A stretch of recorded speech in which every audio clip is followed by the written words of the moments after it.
Okay, part two. I'm so sorry. We'll jump right in. All right.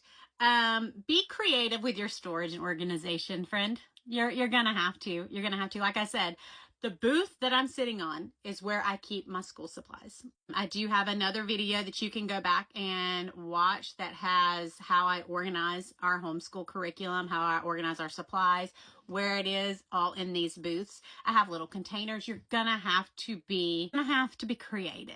Okay, be creative and make it work. It doesn't always have to be cute. It can be out of sight, out of mind, but you got to be creative to make sure it all fits and you're not getting overwhelmed with the amount of stuff that you have. With that being said, if you realize that it has been 3 months and you haven't used that and you live in a small space, it's time for it to go.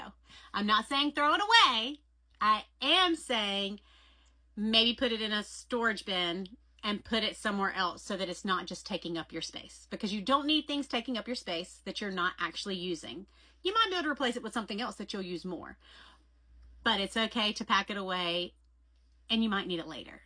Just don't keep things you don't use every day or multiple times a week or once a week in a small space when you don't actually need it. I'm very bad about that. When you're in a small space, put things away as soon as you're done with them. Again, I'm very bad about that. As soon as we're done with schoolwork, we immediately have to put it in the booth, because this is the table that we eat at. And if our schoolwork is out, we can't eat at this table. It's also the table where I have to sit. I'll show you. Where I have to sit my cookware when I need to use the oven. I have to take it because I also use the oven as storage. So I had to take it all out of the oven, put it on the table so that I could cook. And then when the oven cools, I can put everything back. So I can't leave everything out. So when it comes to being in a small space, just remember, as soon as you're done, put it away. I promise it will help living in a small space feel better. Going to take trial and error, my friend. It's going to take trial and error. You're going to learn that you need this. This works. I don't need that. This does not work for our family, and that's okay. That's okay. You're not a failure if something doesn't work for you. That just didn't work for you. It's perfectly fine. It's perfectly fine.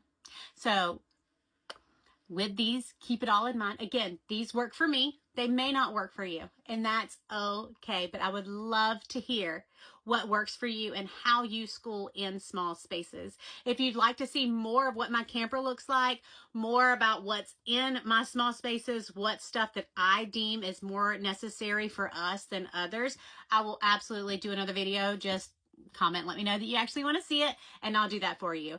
Other than that, go ahead and follow me for more homeschooling, homesteading, and camper living life.